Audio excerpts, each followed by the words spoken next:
Hello बच्चों, कैसे हो आप सभी। देखिए, आज हमारी हिंदी की जो वर्कशीट आई है, इस हिंदी की वर्कशीट में हमें सबसे पहले ये जानना है कि ये वर्कशीट 73 73 जो है, ये पहले का हमारा जो दूसरा पाठ चल रहा था कृतिका पाठ्य पुस्तक का, जॉर्ज पंचम की नाक, जिसके लेखक हैं कमलेश्वर। और इसमें हम पूर्व में और भी वर्कशीट कर चुके हैं, तो उसी का ये बचा हुआ अंतिम अंश है पाठ का। ठीक है, तो पहले हम इसका अर्थ समझ लेते हैं, उसके बाद इसके प्रश्नों के उत्तर देने का प्रयास करेंगे। देखिए, हम पूर्व में पढ़ चुके हैं कि जॉर्ज पंचम की मूर्ति का जो मूर्तिकारी लगाना भूल गया था, या जाने बाद में किसी ने तोड़ दी थी, वहाँ मूर्ति की नाक जो नहीं थी।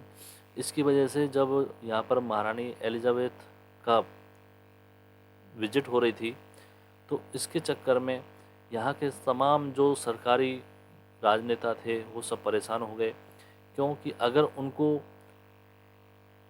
वो रानी परेशान देखेंगे यहाँ पर और उनको अपने राजकुमार की तस्वीर मूर्ति अधूरी लगेगी, तो एक तरह से ये हिंदुस्तानी बड़े लोगों के नाक कटने जैसा बात हो जाएगी, यानी इज्जत जाने की जैसी बात हो जाएगी। क्योंकि हमारे समाज में नाक इज्जत का प्रतीक मानी जाती है, और आप भी जानते हैं कि नाक से जुड़े अनेक मुहावरे हिंदी में प्रचलित हैं, जैसे कि नाक कटना, नाक काटना, है ना। यानी यहाँ पर इस पाठ में मुहावरे का अर्थ को विस्तार देते हुए व्यंग्यात्मक प्रयोग किया गया है।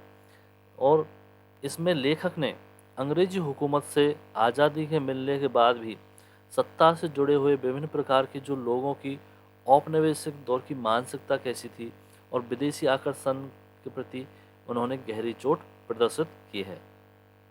ठीक है, तो अब हम आगे इसमें पढ़ते हैं कि जब वहाँ पर उन तमाम राजनेताओं ने मीटिंग बुलाए रखी थी और बातें कर रहे थे कि क्या किया जाए, तो उनसे मूर्तिकार की बातों को ने एक आइडिया देने लगे। तो उसकी बातों को सुनकर के पहले तो सब हताश हो गए और झुंझलाने लगे। तब मूर्तिकार ने ढांढस बंधाते हुए यानी उनको तसल्ली दी और कहा, सुना है कि बिहार सेक्रेटेरिएट के सामने सन 42 में शहीद होने वाले बच्चों की मूर्तियां स्थापित हैं। शायद बच्चों की नाक ही पिट बैठ जाए। यह सोचकर वहां भी पहुंचा, पर उन बच्चों की नाकें भी इससे कहीं बड़ी चलती हैं। अब बताइए मैं क्या करूं। देखिए, यहाँ पर बताया गया है कि जो बिहार में सन 1942 में कुछ बच्चे आज़ादी के आंदोलन में शहीद हो गए थे, है ना, और उन बच्चों की याद में वहाँ मूर्तियाँ लगाई गई थी। तो उस मूर्तिकार ने ये सुझाव दिया था कमेटी में आकर के कि हम ऐसा करते हैं कि चलो वहाँ के बच्चों की मूर्तियाँ में से कोई किसी की नाक को हटा के ले आते हैं और यहाँ पे फिट कर देंगे। लेकिन उन बच्चों की नाक बड़ी मूर्तिकार को महसूस हुई। उन बच्चों की नाक बड़ी होने का मतलब है कि उनका सम्मान जॉर्ज पंचम की नाक के बजाय उनका ज़्यादा लगा, क्योंकि उन्होंने अपने देश के लिए बलिदान दिया था। तो इस वजह से वो उन मूर्तियों की नाक को वो हटा हटा करके लाने में अपने आप को उसने असमर्थ बताया। राजधानी में सब तैयारियां थी। जॉर्ज पंचम की लाट यानी मूर्ति को मल मल कर नहलाया गया, रोगन लगाया गया, सब कुछ हो गया था। रोगन क्या होता है? एक तरह का पदार्थ होता है जो किसी चीज़ को चमकाने के लिए उसके ऊपर लगाया जाता है या मसला जाता है। सब कुछ हो चुका था, सिर्फ नाक नहीं थी। बात फिर बड़े बड़े हुक्कामों तक पहुंची। हुक्काम यानी अफसरों तक। बड़ी खलबली मची। अगर जॉर्ज पंचम के नाक न लग पाई तो फिर रानी का स्वागत करने का मतलब क्या है? यह तो अपनी नाक कटाने वाली बात हुई। यानी सब एक तरह से धीरे धीरे सब परेशान होते जा रहे थे।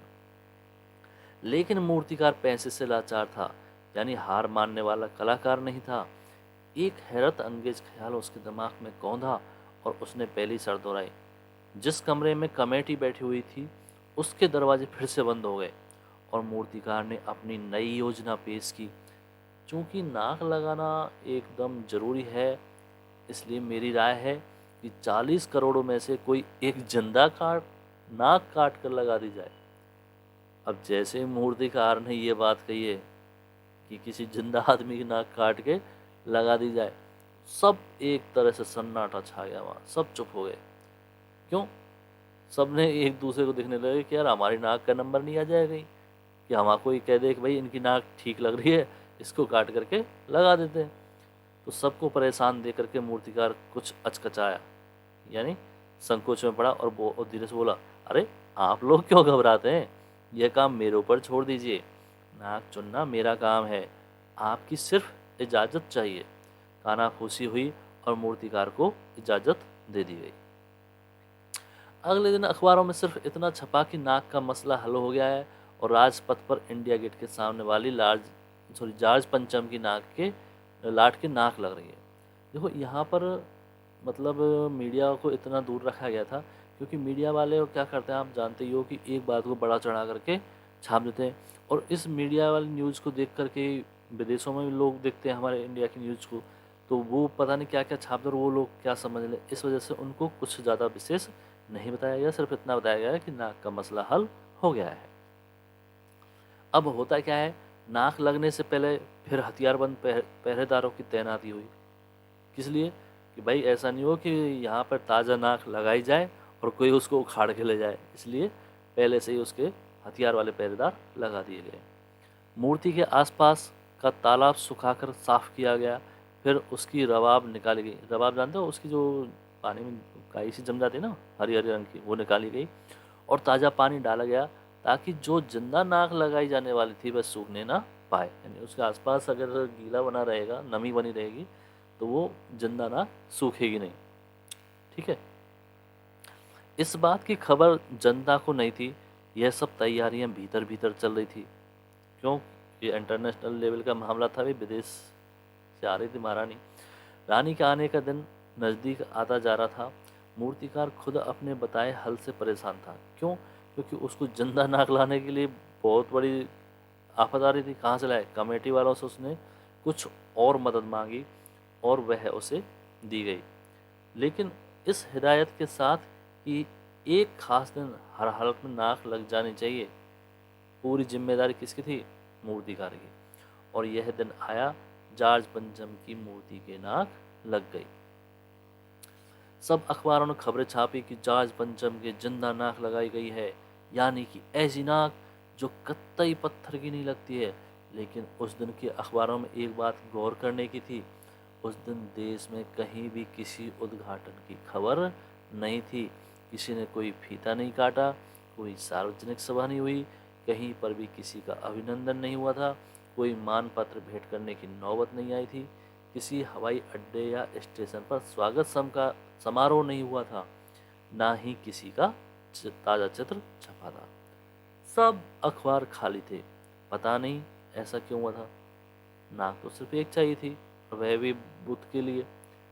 होता क्या है कि वो महारानी एलिजाबेथ का प्रोग्राम ही कैंसिल हो जाता है और उस मूर्ति को नाक लगाने के चक्कर में हमारे देश के हुक्कामानों यानी राजनेताओं ने जिस तरह से अपनी इज्जत को भारत के लोगों के सामने धूल में मिलवा लिया था, यानी अपनी इज्जत खराब कर ली थी।